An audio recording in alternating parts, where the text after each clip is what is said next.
அனைவருக்கும் காலை வணக்கங்கள். இன்றைய தினம் டெல்லி தேர்தல் முடிவுகள்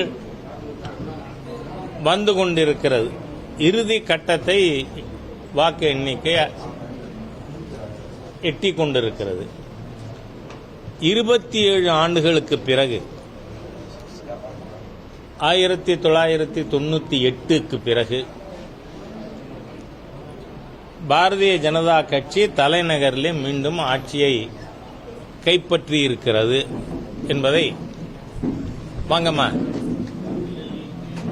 கொஞ்சம் வழி விடுங்க. கொஞ்சம் வழி இங்க வந்துருங்கம்மா.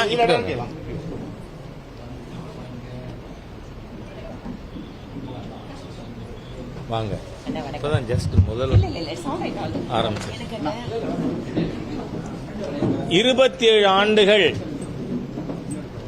தொடர்ந்து பாரதிய ஜனதா கட்சி பாராளுமன்ற தேர்தல்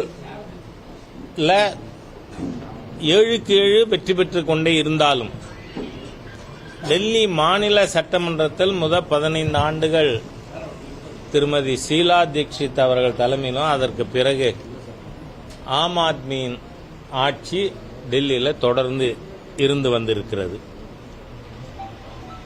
அதிலும் ஒரு 3 நாட்கள் நான் டெல்லி தேர்தலுக்காகவும் போயிருந்தேன்.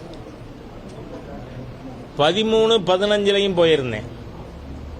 15லலாம் ரொம்ப டெரிஃபையிங்கா இருக்கும். 10 வயசு 12 வயசு இருக்கிற ஓட்டில்லாத குழந்தைகள் கூட கையில விளக்கமாத்தோடு திரிவாங்க. ஆம் ஆத்மி கட்சியோட சிம்பல், அதுக்காக சொன்னேன், தப்பா நினைக்க கூடாது. விளக்கமாற்றோடு வீதியெங்கும். So the visibility was so big. ஆனா இந்த தரம் போன பொழுது ஆம் ஆத்மி கட்சிக்கு விசிபிலிட்டி இல்லை. அதனாலதான் 3ஆம் தேதியே நான் டெல்லியிலிருந்து மதுரை திரும்பிய உடனே பத்திரிகை நண்பர்கிட்ட சொன்னேன், தலைநகரில் தாமரையின் ஆட்சி வருகிறதுன்னு.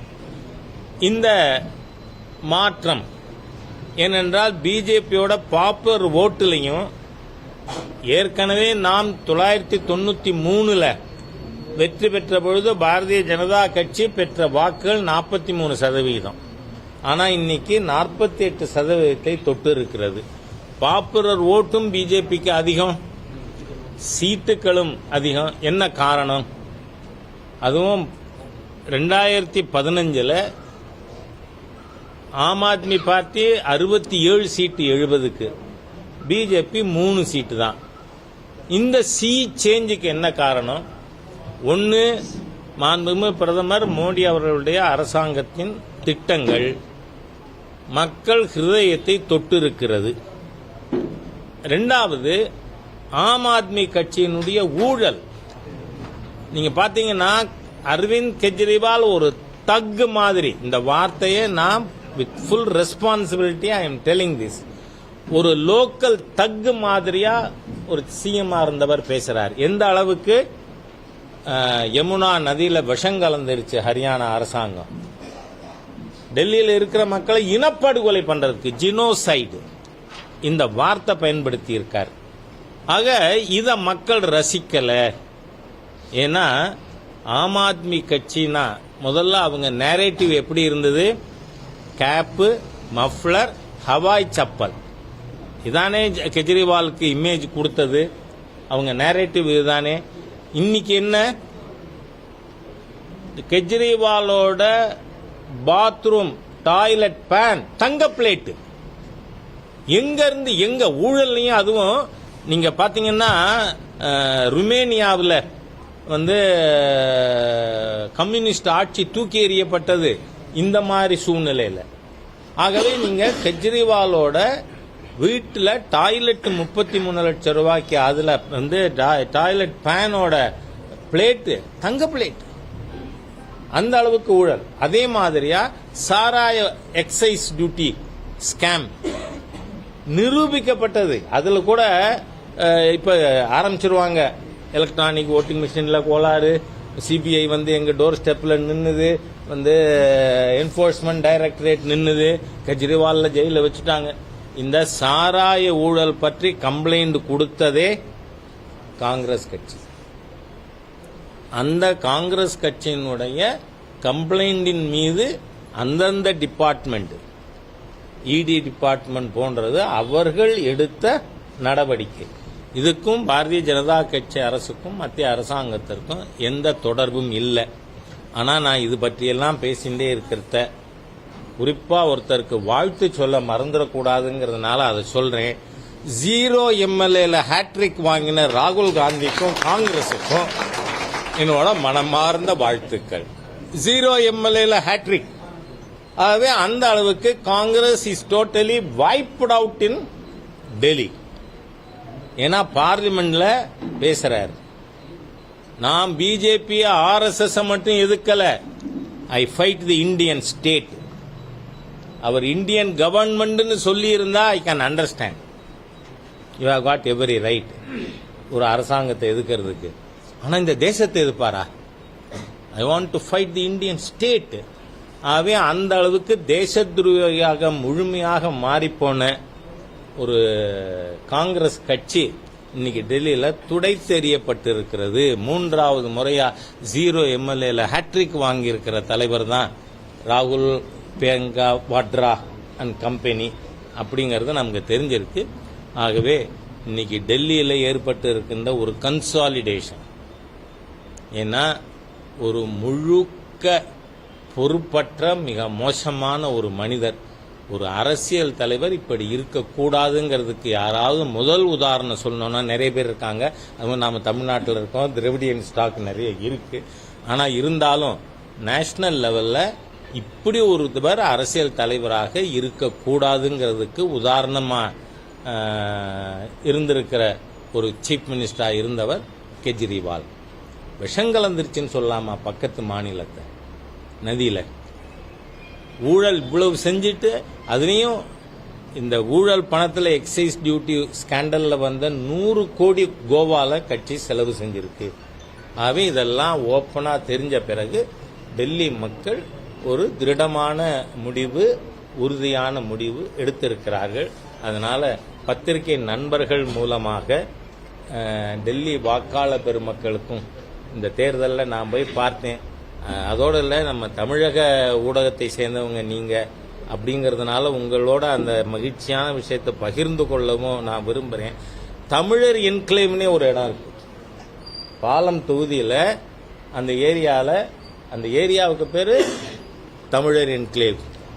அந்த தமிழர் என்க்ளேவ்ல மிகப்பெரிய எழுச்சியை பார்த்தோம். நானும் மாநில தலைவர் திரு அண்ணாமலை அவர்களும் அங்க வீதி வீதியா போனோம்.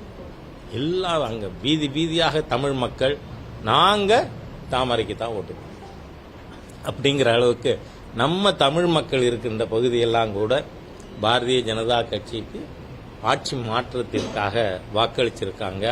அதை கண்ணால பார்க்க முடிந்தது. அதனால அந்த மகிழ்ச்சியும் உங்களோடு நான் பகிர்ந்து கொள்கிறேன். நீங்க எதுவும் கேட்கலாம்? பிப்ரவரி 14, 1998 பாரத பெருந்தலைவர் திரு LK அத்வானி அவர்கள் இங்கு கோவையிலே தேர்தல் பிரச்சாரத்துக்கு வந்தப்ப அவரை டார்கெட் பண்ணி 13 இடங்களில் சீரியல் பாம் பிளாஸ்ட் நடந்தது. அதில் 59 பேர் இறந்து போனார்கள். 200 பேருக்கு மேல் அங்கஹீனமாகி இன்னமும் கூட தே ஆர் டிசேபிள்டு. அந்த மாதிரி இருக்கிற ஒரு மோசமான சூழ்நிலையை அன்னைக்கு சீனியர் ஸ்டேட் ஆபீஸ் பேரர் இங்கே இருந்ததே H. ராஜா தான். அதனால அப்போ பூராத்தையும் நேராக பார்த்துருக்கேன். நான் ஆஸ்பத்திரிக்குள்ளே போகும்பொழுது நீங்கள் பார்த்தீங்கன்னா சதையும் எலும்பும் ரத்தமும் ஆறாக ஓடிப்போய் கொண்டிருந்ததை அத்வானி அவர்களோடு உள்ள போய் பார்த்திருக்கேன்னா, அந்த கோரமான சம்பவத்தை, பயங்கரவாதத்தை எதிர்த்து நாம் ஒவ்வொரு ஆண்டும் பலியானவர்களுக்கு அஞ்சலி செலுத்துகின்ற ஒரு நிகழ்ச்சி எப்போதும் நடைபெறும். அது இந்த முறை ஊர்வலமாக சென்று அஞ்சலி செலுத்துவது என்று இங்க கோயம்புத்தூர் பாரதிய ஜனதா கட்சி முடிவு செஞ்சிருக்காங்க. ஆகவே அந்த ஒரு இப்ப நடந்திருக்கிறதோட இது பயங்கரவாதத்திற்கும் எதிரான ஒரு ரிசல்ட்டுங்கிறதுனால அதற்கும் ஊடக நண்பர்கள் அனைவரும் உங்களுடைய மேலான ஆதரவு, ஒத்துழைப்பு தரணும்னு கேட்டுக்கிறேன். ஈரோடு இடைத்தேர்தலில் எப்பொழுதுமே உங்களுக்கு நான் சொல்றேன், பொது தேர்தல் எவ்வளவு ப்ராக்சிமேட்டா இருந்தா கூட இடைத்தேர்தல்களில் ஆளுங்கட்சி ஜெயிக்குது. காரணம் ஒரு பெரிய இது சொல்ல முடியும். 2009-10 தான் இந்த திருமங்கலம் ஃபார்முலாங்கிறதே திராவிட முன்னேற்ற கழகத்தால் அறிமுகப்படுத்தப்பட்டது. அப்போ திருமங்கலம் ஒரு தொகுதி, அதுக்கப்புறம் இளையாங்குடி, தொண்டாமுத்தூர், பெண்ணாடம், இந்த மாதிரி 5 தொகுதிகள் ஒரே சமயத்தில் 2010 இடைத்தேர்தல் நடந்தது. 5லும் திராவிட முன்னேற்ற கழகம் வெற்றி பெற்றது. ஆனால் 2011 பொது தேர்தலில் திமுக என்ன ஆச்சு? It was removed from power. அதனால இந்த காசு கொடுத்து தேர்தலில், அதுவும் பிரதான கட்சிகள் நிக்கலேன்னு சொன்னதுக்கு அப்புறமும் கூட பட்டியல் அடைச்சி வச்சு காசு கொடுக்கறதெல்லாம் அது திராவிட முன்னேற்ற கழகத்தின் பண கொழுப்பை காட்டுகிறது. அப்படி இருந்தும் கூட 1/6 மேல வாக்குகள் நாம் தமிழர் கட்சிக்கு போயிருக்கு. ஆகவே இதுவே ஒரு சப்டியூடு விக்டரி ஃபார் டிஎம்கே. அது 26 என்ன நடக்கும் என்பதற்கு இப்பொழுது மக்கள் கோடிட்டு காட்டியிருக்கிறார்கள். அப்படின்னு டெல்லி தேர்தல் முடிவு வந்து தேசத்துக்கான பின்னடைவா இந்தியா கூட்டணி தலைவர்கள் ஈகோவை தள்ளி வச்சுட்டு ஒன்று சேர வேண்டிய ஒரு தருணமாகவும் இந்த டெல்லி தேர்தல் முடிவுகள் காட்டுது. அதாவது இந்திய கூட்டணியில் இருக்கிற எல்லா கட்சியின் மீதும் செல்வாக்கு மிக்க ஒரு தலைவர் தமிழ்நாட்டில் இருக்கார் அப்படிங்கறதே எனக்கு நியூஸ். என்ன இருக்கு ரீச் இவருக்கு? நான் கேட்கிறேன், ஏங்க விசிகா கட்சின்னு சொன்னாலே விழுப்புரம் சிதம்பரம் கட்சி விசிகா, அப்படித்தானே அர்த்தம். அதுக்கு அண்ணன் உங்களுக்கு ஒன்றும் இன்ஃப்ளூயன்ஸ் இல்லையே. அப்படி இருக்கும்பொழுது ஊரை கூட்டி நாடளவில் பஞ்சாயத்து பண்ணி இவங்க எல்லாரையும் ஒன்னா ஆக்கணும், ஈகோ விடணும்னு என்ன பேச்சு? நீங்க இருக்கிற இடம் அரசியல் ரீதியா சொல்றேன், நான் புல்லு முளைச்சு போகும்.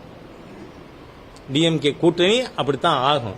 அதனால நீங்க ஊர் பஞ்சாயத்து, தேச பஞ்சாயத்து, அங்க உமர் அப்துல்லாவையும் இங்க கெஜ்ரிவாலையும் மம்தா பானர்ஜியையும் ராகுல் காந்தியோட சேர்த்து வைப்பேனா அப்படின்னு பேசலாம். யார் வேணா பேசலாம். அது என்ன, நாளைக்கு யாராவது எடுத்து கட்டுரை எழுதினா அதை பப்ளிஷ் பண்ணாம விட்டுற போறாங்களா என்ன பத்திரிக்கை? அது ஒன்றும் இல்லை. அதுதான். அதனால இவர் தமிழ்நாட்டை ஜாதி ரீதியாக பிளந்து மக்களை நாசப்படுத்தி கொண்டிருக்கின்ற கட்சியில விசிகாவும் ஒண்ணு. நான் மீதி கட்சி எல்லாமே நல்லா இருக்கு அது சொல்ல மாட்டேன்.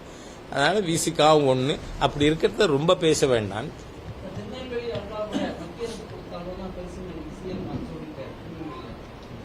நான் ஒரு விஷயம் சொல்றேன்.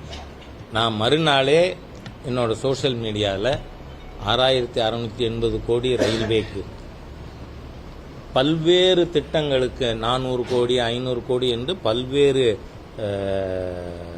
உள்கட்டமைப்பு வசதிகள், இன்ஃப்ராஸ்ட்ரக்சர் ஃபெசிலிட்டிஸுக்கு 14,800 கோடி ரூபாய் ஹெட் வைஸ் நாம பாரதிய ஜனதா கட்சியும் அதை மக்கள்கிட்ட எடுத்து சொல்லியிருக்கோம். என்னை போன்றவர்கள், நம்ம மகளிரணி தேசிய தலைவர் இங்கே உள்ளூரில் சட்டமன்ற உறுப்பினராக இருக்கார், அவரும் சோசியல் மீடியாவில் இது எல்லாத்தையும் பகிர்ந்திருக்கோம். அதனால அப்படி இருக்கும் பொழுது என்ன பண்றது? இவர் நீங்க இன்னைக்கு அவர்களுடைய மிகப்பெரிய தோல்வி, அதை மறைக்கணும். என்ன தோல்வி இன்னைக்கு திராவிட முன்னேற்ற கழகத்துக்கு? தமிழ்நாட்டில் சட்டம் ஒழுங்குன்னு இருக்கா இல்லையா? தமிழ்நாட்டில் பெண்கள், பெண் குழந்தைகள் வீதியிலே நடமாட முடியாத ஒரு சூழ்நிலையை இந்த தீய திராவிடியன் ஸ்டாக் அரசு ஏற்படுத்தி இருக்கிறது. அதையெல்லாம் மறைக்கிறதுக்கு ஏதோ பொய்ய சொல்லணும் இல்ல. நான் கேட்கிறேன், இவர் காவல்துறைக்கு தானே மந்திரியா இருக்கார் முதலமைச்சர். காவல்துறையில ஏடிஜிபி கல்பனா நாயக், ஏடிஜிபி கல்பனா நாயக் டிஜிபிக்கு கம்ப்ளைண்ட் கொடுத்திருக்கார், சீஃப் செக்ரட்டரிக்கு கம்ப்ளைண்ட் கொடுத்திருக்கார், ஹோம் செக்ரட்டரிக்கு கம்ப்ளைண்ட் கொடுத்திருக்கார். என்ன நீங்க அது என்ன காரணம்னு அவர் சொல்லியிருக்காங்கிறது ரொம்ப முக்கியம். சம்பவத்தை விட சீருடை பணியாளர்கள் தேர்விலே முறைகேடுகள் நடக்கிறது என்று நான் சுட்டிக்காட்டிய காரணத்தால் என்னை நெருப்பு பத்த வச்சு கொல்வதற்கு முயற்சி நடந்திருக்கிறது. நான் சற்று முன்பாக என் அலுவலகத்துக்கு வந்திருந்தால் என் உறவினர்கள் என் முகத்தை கூட பார்க்க முடியாத சூழ்நிலை ஏற்பட்டிருக்கும். இதை விட மிஸ்டர் ஸ்டாலினுக்கு, the honourable chief minister of தமிழ்நாடுக்கு அவமானம் வேற உண்டாங்க. நான் ஸ்டாலின் இடத்துல இருந்திருந்தா நான் சொல்றேன் ஹானஸ்டா, இந்த பதவி வேண்டாம், எனக்கு கையாலாகாத நபரை நான் இருக்க விரும்பலன்னு ராஜினாமா பண்ணியிருப்பேன். நீங்க இதெல்லாம் மத்திய சர்க்கார் பத்தி பேசலாமா? அதுவும் ஃபேக்ட்ஸ் ஆர் என்டையர்லி டிஃபரண்ட்.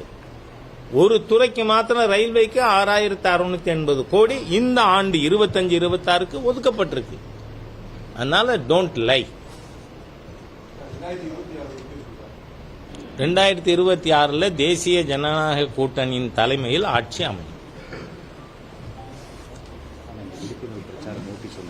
முக்கிய கட்சிகள் ஏதாவது முக்கிய கட்சிகள், அதாவது அதிமுகவுடன் கூட்டணி ஏற்படுவதற்கான வாய்ப்புகள் இருக்கு அப்படின்னு நான் என்ன சொல்றேன், என்னை மிகவும் நன்காக அறிந்த நண்பர் இப்படி கேள்வி என்கிட்ட கேட்கலாமா? ஏன்னா நான் இன்னைக்காவது நான் கூட்டணி பற்றி நான் பேசியிருக்கேனா? ஏன்னா it is a domain of parliament board. Parliament board இன்னென்ன கட்சிகள் என்டிஏல இருக்கும் அப்படின்னு அவங்க சொன்னா அவர்களோடு இணைந்து மக்களை அணுக வேண்டிய ஒரே வேலை தான் எங்களுக்கு இருக்கிறது. அதனால கூட்டணியில யார் இருப்பார் இருக்க மாட்டார் சொல்ல மாட்டேன். பாருங்க, நீங்க என்னோடு சகோதரி வானதி அவர்கள் இருக்காங்க, இந்த பக்கம் ஸ்டேட் செக்ரட்டரி இருக்கார், நாங்க எல்லாரும் இருக்கிறது தான் சொல்றேன். அதனால இதுல too much of hair splitting is unnecessary.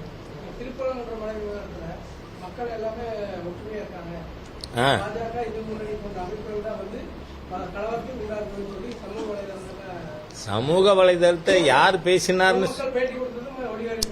பாருங்க. நான் 10 பேர்கிட்ட திராவிட முன்னேற்ற கழக அரசு தான் இது எல்லாத்துக்கும் காரணம்னு பேட்டி கொடுக்க சொல்லவா? இதெல்லாம் இல்ல. நான் என்ன சொல்றேன், அங்க என்ன கிரக்ஸ் ஆஃப் தி இஷ்யூ என்ன? மேல தர்கா இருக்குன்னு சொல்றீங்க, நான் அதுவே இல்லைன்னு சொல்றேன். காரணம் என்ன? நான் சொல்லல, தமிழக ஸ்டாலின் தலைமையிலான திராவிட முன்னேற்ற கழக அரசு சொல்லுது. சுற்றுலாத்துறையினுடைய பிரவுசர், அந்த பிரவுசர் ஏற்கனவே நான் என்னோட சமூக வலைதளத்திலும் எக்ஸ் வலைதளம் ஃபேஸ்புக்ல போட்டிருக்கேன். அதுல என்ன சொல்லியிருக்கீங்க?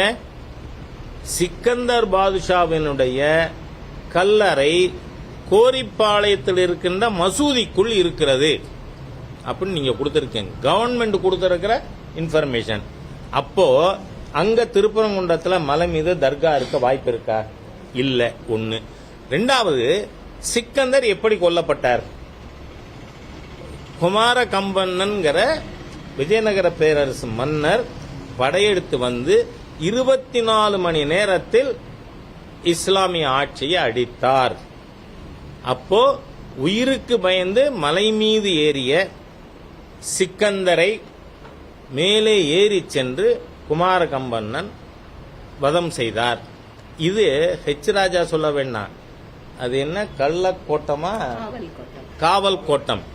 நம்ம கம்யூனிஸ்ட் எம்பி சு வெங்கடேசன் அவர் எழுதியிருக்கிற புஸ்தகத்தில் அவரே நரேட் பண்ணியிருக்கார்.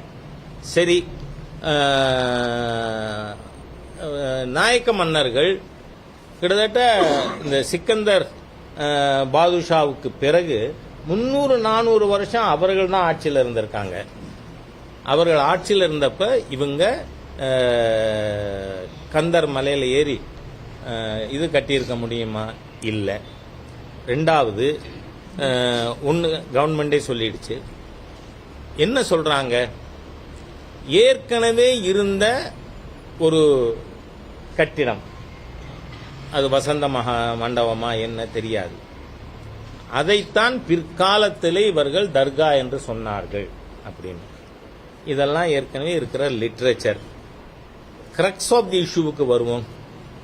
1915-16 இந்த தர்காவின் மேனேஜ்மெண்ட்ல இருக்கக்கூடியவர்கள் அவங்க தர்காவை விஸ்தீர்ணப்படுத்துவதற்கு கீழிருந்து கல்ல, அந்த மலையோட கல்லே அதை வெட்டி கொண்டு போக முயற்சி மேற்கொள்கிறார்கள். அன்னைக்கு மீனாட்சி அம்மன் கோயிலோட நிர்வாகி தான் திருப்பரங்குன்றம் கோவிலையும் நிர்வாகம் செய்தார்கள். அவர்கள் இதற்கு ஆட்சேபம் தெரிவிக்கிறார்கள். அதனால 1915 அன்னைக்கு இருந்த பிரிட்டிஷ் கலெக்டர் அவர் நெகோசியேட் பண்ணி பார்க்கிறார். நான் இதுக்கு ஒரு அரசாங்கத்துக்கு தெரிவிக்கிறார், பிரிட்டிஷ் கவர்மெண்ட்டுக்கு, நான் நெகோசியேட்டட் செட்டில்மெண்ட்டுக்கு முயற்சி பண்றேன். ஹி வாஸ் அலவுட், ஆனால் தே ஃபெயில்டு. அதனால என்ன ஆகுது, அது டிஸ்ட்ரிக்ட் கோர்ட்டுக்கு வருது. டிஸ்ட்ரிக்ட் கோர்ட்டில் verdict, the whole mountain belongs to Murugan. முருகப்பெருமானுக்கு இந்த மலை சொந்தம். ஆனா அங்க இருக்கிற தர்காவர் அந்த ஜட்ஜ்மெண்ட்லே என்ன சொல்லுது, அத இப்ப இருக்கிற ஸ்டேட்டஸ் குவா அன்னைக்கு இருந்தபடியே அதை பராமரிக்க வேண்டும் அப்படின்னு ஜட்ஜ்மெண்ட் வருது. அதுக்கு எதிராக ஹைகோர்ட்டுக்கு போறாங்க. அப்ப ஹைகோர்ட்ல என்ன தீர்ப்பு வருது, ரெண்டு பார்ட்டியும் திருப்பி மறுபடியும் முதல்ல இருந்தா அப்படின்னு நம்ம வடிவேலு கேட்கிற கதை தான். ரெண்டு பார்ட்டியும் திருப்பியும் பேசி ஒரு அமிக்கபிள் செட்டில்மெண்ட்டுக்கு வாங்கன்னு ஹைகோர்ட் சொல்லுது. ஆனால் இது பிரிவி கவுன்சிலுக்கு போகுது. 1931 லண்டன் பிரிவி கவுன்சிலோட judgment we concur with the high court, district court judgment. ஆகவே ஜில்லா நீதிமன்றம் கொடுத்த ஜட்ஜ்மெண்ட பிரிவி கவுன்சில் ஹேஸ் அப்ரூவ்டு. அப்ப என்ன அர்த்தம், இவர்கள் அந்த தர்காவை அன்னைக்கு இருந்த நிலையிலேயே பராமரிக்கணும். ஆனா அதுக்கப்புறம் எவ்வளவு எக்ஸ்பான்ஷன் ஆக்டிவிட்டிஸ் நடந்திருக்கு, அது நடக்கும் பொழுதுதான் பிரச்சனையே வருது. ஏன்னா நீங்க கீழே அந்த மலையவே வெட்டி அந்த கல்லை மேல கொண்டு போக முயற்சி மேற்கொண்டார்கள். அத கோவில் நிர்வாகம் அப்போஸ் பண்ணிதுன்னு. சரி, இப்ப எல்லாரும் என்ன சொல்றாங்க, இன்னும் மாமா மச்சானா இருக்குமா, இப்பதான் சொன்னேனா வர்ற 14ஆம் தேதி நடக்க போகுது. கோயம்புத்தூர்ல முஸ்லிம் மதவெறி அமைப்பு 13 இடத்துல சீரியல் பிளாஸ்ட் மூலமா 59 பேரை முஸ்லிம் மதவெறி கூட்டம் கொலை செய்தது. 250 பேர் அங்கஹீனப்பட்டார்கள். மாமா மச்சான வாழறதா. இந்த சம்பவம் நடந்தது எப்ப தெரியுமா, நான் சேகர் பாபு போன்ற அல்லேலுயா பாபுவுக்கு ஞாபகப்படுத்துறதுக்காக சொல்றேன். திரும்ப கருணாநிதி சிஎம்மா இருக்கிறத தான் அந்த சம்பவம் நடந்தது. அந்த சம்பவம் நடந்த உடனே அந்த சம்பவத்துக்கு வருத்தமாவது தெரிவித்தாரா அன்றைய முதலமைச்சர்? இல்ல, RSS ஆக்டோபஸ்ன்னு சொன்னார்ல, கோயம்புத்தூருக்கு வந்து சொன்னார். ஏன்னா அன்னைக்கு இருந்தவனா த்ரூ அவுட் அங்க இருந்தேன், மறு வாக்குப்பதிவு நடக்கிற வரைக்கும். அப்போ இவர்கள் அந்த இடத்துல எக்ஸ்பான்ஷன் ஆக்டிவிட்டிஸ் சரி அதோட நின்னாங்களா? அங்கு மலை மீது தீபம் ஏத்துறதுக்கு கார்த்திகை தீபம் ஏத்த தடை எழுப்பினார்கள். அதனால அரசாங்கம் சட்டம் ஒழுங்கு பிரச்சனை வந்துடும். எப்படி காடேஸ்வராஜி ராஜாவெல்லாம் கைது பண்ண சட்டம் ஒழுங்கு பிரச்சனை வந்துருமா? மதுரை கலெக்டரோட ஜூரிஸ்டிக்ஷன் வெளியில இருக்கோம் நாங்க. இது மோசமான சர்க்கார். அப்போ என்ன பண்றாங்க, இந்த அரசாங்கம் வந்து அங்க இந்துக்களுக்கு நீதிமன்றம் அனுமதித்தும் அந்த வழக்கு நடக்குது. 1994 சென்னை உயர்நீதிமன்றம் அங்கு மலையிலே தீபம் ஏற்றுவதற்கு இந்துக்களுக்கு உரிமை இருக்கிறதுன்னு சொல்லியும் இன்னி வரைக்கும் 31 வருஷம் ஆகுது, இன்னி வரைக்கும் தமிழக அரசு நிர்வாகம் அனுமதிக்கல. சரி, அதுக்கு அடுத்து என்ன நீங்க பாத்தீங்கன்னா 1931 இருந்த ஸ்டேட்டஸ் ஃபார்மேட் இப்ப என்ன திடீர்னு ராம்நாடு திமுக கூட்டணி எம்பி நாவாஸ்கனி, மணப்பாறை திமுக எம்எல்ஏ அப்துல் சமத், இவங்க எல்லாருமா நாங்க மேல ஆடு கோழி வெட்ட போறோம் அப்படின்னு போறாங்க. நான் என்ன சொல்றேன், இந்துக்கள் கோவில்களில் பலி கொடுக்கிற பழக்கமும் இருக்கு.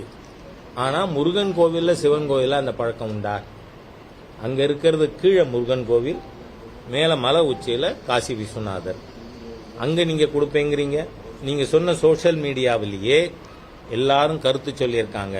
நான் 50 வருஷமா இருக்கேன். ஒரு அம்மா சொல்றாங்க, எனக்கு 80 வயசாச்சு, நான் இந்த ஊர்லயே பிறந்து இந்த ஊர்லயே வாக்கப்பட்டு இந்த ஊர்லயே இருக்கேன், ஆனால் மேல மலையில ஒரு நாளும் உயிர் பலி கொடுக்கப்பட்டது இல்லை அப்படின்னு. அதனாலதான் இதை நிர்வாகம் நீங்க அங்க போய் ஆடு வெட்ட முடியாது, சரி நாங்க வெளியில வெட்டி சமைச்சுட்டு வந்து அங்க உட்காந்து சாப்பிடலாமா அப்படிங்கிறாங்க. அதை யார் என்ன சொல்ல போறாங்க? நான் தான் சொல்றேன், பாண்டி கோயிலுக்கு வா, நாங்க போடுறோம் உங்களுக்கு கறி பிரியாணி. இந்துக்கள் பாண்டி கோயில்ல, அங்க காளியம்மன் கோயில் மணப்புறம் போடுறோம். ஆனா இங்க அதை பண்ணக்கூடாது. இந்துக்கள் யாருமே நான் வெஜிடேரியன் சாப்பிட்றவங்க, இந்த மாதிரியா பலி கொடுக்கக்கூடியவர்கள் இதை ஏத்துப்பாங்களா? அது இந்துக்களுடைய மத உணர்வை டெலிபரேட்டா ஹர்ட் பண்ணணுங்கிற கூட்டம் தான் அன்னைக்கு மேல போச்சு. அதுக்கப்புறம் தான் கடை சிவராஜி வந்தார், ராஜா வந்தது எல்லாம். இப்ப என்னோட ஒரு மிகப்பெரிய அப்ஜெக்ஷன், வெளியூர்ல இருந்து வராங்க அப்படின்னு. யார் வெளியூர்? 6 படை வீட்டுல முதல் படை வீடு திருப்பரங்குன்றம். நேற்றைய தினம் சகோதரி வானதி சீனிவாசன் பழனிக்கு காவடி போனாங்களா இல்லையா? அப்ப இவங்களுக்கு திருப்பரங்குன்றம் படை வீடு இல்லையா? எப்படி? how can she be called outsider? how can Raja be called outsider? how can காடேஸ்வராஜி be called outsider? அதனால இது ஒட்டுமொத்த ஹிந்து சமுதாயம் முருகப்பெருமானை தமிழ் கடவுள்னு சொல்லி நீங்க ஒரு போலி மாநாடே போட்டீங்க. முத்தமிழ் கடவுள் முருகனுக்கு மாநாடுன்னு சொல்லிட்டு சனாதன இந்து தர்மத்தை டெங்கு மலேரியா கொசு மாதிரியா கொல்லுவேன்னு சொன்ன உதயநிதியை கூட்டின்னு வந்தீங்க, இப்படிதானே? அதனால இவங்க இந்த மாதிரி நேரேட்டிவ்ஸ், அதுக்கு தான் நான் சொல்றேன், முஸ்லிம்கள் எல்லா இடங்களிலும் இந்துக்களுடைய வழிபாட்டு தலங்களை ஆக்கிரமிப்பது. இன்னைக்கு பார்லிமெண்ட்ல தாக்கலாயிருக்கிற வக்ஃப் போர்டு அமெண்ட்மெண்ட் பில்லுல கூட அதை மூவ் பண்ணும் பொழுது மினிஸ்டர் திரு கிரண் ரிஜிஜு அவர்கள் குறிப்பிட்டது எந்த இடம்? திருச்சி பக்கத்தில் இருக்க திருச்செந்துறை சிவங்கோயில் சந்திரசேகர சுவாமி கோவில நீங்க வக்ஃப் ப்ராப்பர்ட்டியா? அங்க முத போனவன் 2022 ஹெச் ராஜா தான். அதே மாதிரியே வேப்பூருக்கு போயிருக்கேன், பழனி பக்கத்துல பாலசமுத்திரத்துக்கு போயிருக்கேன். இந்த மாதிரியாக இந்த நான் ஒரு கேள்வி கேட்கிறேன், இந்த ஊடக நண்பர்கள் எல்லாரும் செக்குலர் தானே, அதனால நான் கேட்கிறேன், இந்தியாவில் ஏதாவது ஒரு மசூதியை இடித்து அதன் மீது கோவில் கட்டப்பட்டது சொல்லுங்க. எங்கேயாவது ஒரு சர்ச்சை இடித்து அதன் மீது கோவில் கட்டப்பட்டது சொல்லுங்க. நான் கோவிலை இடிச்சு மசூதி கட்டினது, கோவிலை இடிச்சு சர்ச்சு கட்டினதுக்கு உதாரணம் காட்டுறேன். ஹிந்து தர்மம் மாத்திரமே வழிபாட்டால் வேறுபாடு காட்டாத ஒரே பண்பாடு கலாச்சாரம். எங்களுக்கு டீச் பண்ண வேண்டாம் இந்த அல்லலியா பாபு. டிஎம்கே யாரா இருந்தாலும் அது let it be mister Raghupathi. ஆனா இன்னைக்கு லோயர் லெவல் டிஎம்கே ஒர்க்கர்ஸ் என்ன தெரியுமா எனக்கு போன் பண்ணி சொல்றாங்க, சார் எதா இருந்தாலும் எக்ஸ் ஏடிஎம்கே தானே சார் திமுக ரூல் பண்ணுது. கருணாநிதி குடும்பம் ஒண்ணுதான் பழைய திமுக. அது மீதி ஏவாவேலுவா இருக்கட்டும், செந்தில் பாலாஜியா இருக்கட்டும், ரகுபதியா இருக்கட்டும், சேகர் பாபுவா இருக்கட்டும், எல்லாம் எக்ஸ் ஏடிஎம்கே தான் சார் எங்களை அமைக்கின்னு இருக்காங்க. ஆகவே டிஎம்கே ஒர்க்கர்ஸை லிபரேட் பண்றதுக்கு பிஜேபி வேணும், தேசிய ஜனநாயக கூட்டணி வேணும்னு டிஎம்கே ஒரிஜினல் டிஎம்கே ஒர்க்கர்ஸ் பேச ஆரம்பிச்சிருக்காங்க. போதுமா? நன்றி.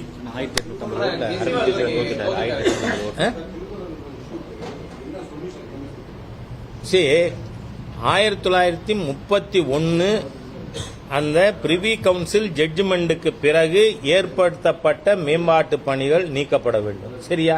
ஏன்னா court verdict, ultimate court verdict அதுதான். ஒன்னு, அங்க நீங்க ஹிந்துக்களுக்கு ஸ்தல விருட்சம்ங்கிறது ரொம்ப புனிதமானது. எல்லா கோவில்லையும் ஸ்தல விருட்சத்துக்கு பூஜை பண்றோம், பிரதட்சணம் பண்றோம். நீங்க அங்க இருக்கிற இந்த திருப்பரங்குன்றம் கோவிலுடைய ஸ்தல விருட்சம் கள்ளத்தி மரம், அதுல பிறை கொடி கட்டியிருக்கீங்க. அதே மாதிரி நீதிமன்ற தீர்ப்பு இருக்கு 1994, அதுக்கப்புறம் லேட்டஸ்ட் as 2020 அதுல கோர்ட்டு தீர்ப்புல கார்த்திகை தீபம் முன்பு வழக்கமையாக ஏற்றப்பட்ட இடத்தில் ஏற்றணும், ஹிந்துக்களுக்கு உரிமை இருக்குன்னு. அதை இம்ப்ளிமெண்ட் பண்ணுங்க. நாங்க மேல ஆடு கோழி வெட்டு இந்த மாதிரியா ஹிந்துக்கள் மத உணர்வை, முருக பக்தர்கள் மத உணர்வை புண்படுத்த மாட்டோம் டிக்ளேர் பண்ணுங்க. இதை பண்ண வைக்க அல்லோலியா பாபுவுக்கு என்ன கஷ்டம், மிஸ்டர் ஸ்டாலினுக்கு என்ன கஷ்டம்? உங்க வாக்கு வங்கி அரசியலுக்காக இந்துக்களை நீங்க முருக பக்தர்களை டார்ச்சர் பண்ணுவீங்களா? அதனால இதெல்லாம் அவங்க பண்ணட்டும். இல்லைன்னா இது இந்த தர்காவே இல்லைன்னு உங்க ஆவணம் சொல்லுது. கோரிப்பாளையத்தில் இருக்கிற மசூதிக்குள் தான் சிக்கந்தர் பாதுஷாவுக்கு கல்லறை இருக்குன்னு. யூ ஷிஃப்ட் இட் தேர். நான் சொல்றது லாஸ்ட் தான். ஏன்னா இதுக்கும் பிரசிடென்ஸ் இருக்கா இருக்கு. ராம ஜென்மபூமி விஷயத்தில் சுப்ரீம் கோர்ட் தீர்ப்பு இருக்கு. ரிலிஜியஸ் சாங்டிட்டி இருக்கு. இது லீகல் சாங்டிட்டி இருக்கு. அதனால நீங்க நீதிமன்ற தீர்ப்புகளை ஃபாலோ பண்ணி இந்துக்களுடைய பூஜை புனஸ்காரங்கள் நம்பிக்கைகளில் தலையிட மாட்டேன்னு வாங்க, அக்செப்ட் பண்ணுவோம். ஏன்னா இன்னைக்கு இப்ப கூட முஸ்லீம் டாமினேட்டட் சீட், மைனாரிட்டி டாமினேட்டட் சீட்டு 15ல் 8 பிஜேபி ஜெயிச்சிருக்கு டெல்லியில். மைனாரிட்டி டாமினேட் சீட் இப்ப 1200 ஓட்டுல கெஜ்ரிவால் தோற்று விட்டார் அப்படின்னு எலெக்ஷன் கமிஷன் முதல்ல மிகப்பெரிய ஊழல் பெருச்சாளி பொலிட்டிக்கல் தக் is defeated in new Delhi அப்படிங்கிற நல்ல செய்தியோட நாம விடைபெறலாம். அவங்க எல்லாருக்கும்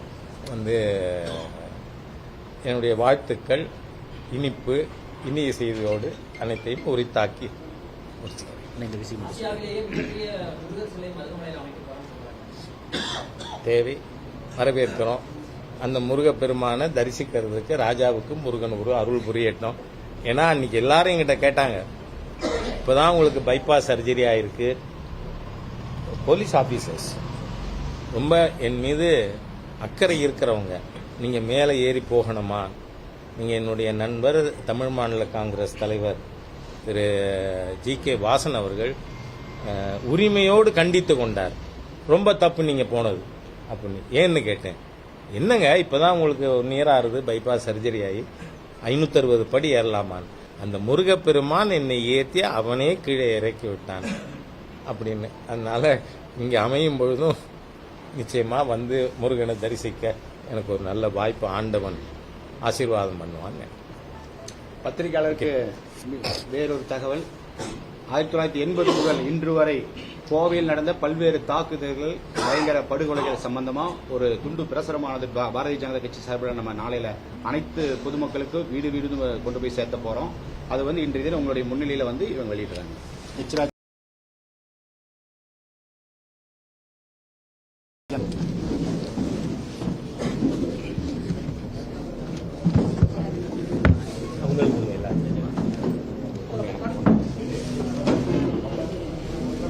இப்படி கொடுங்க அவங்களுக்கெல்லாம்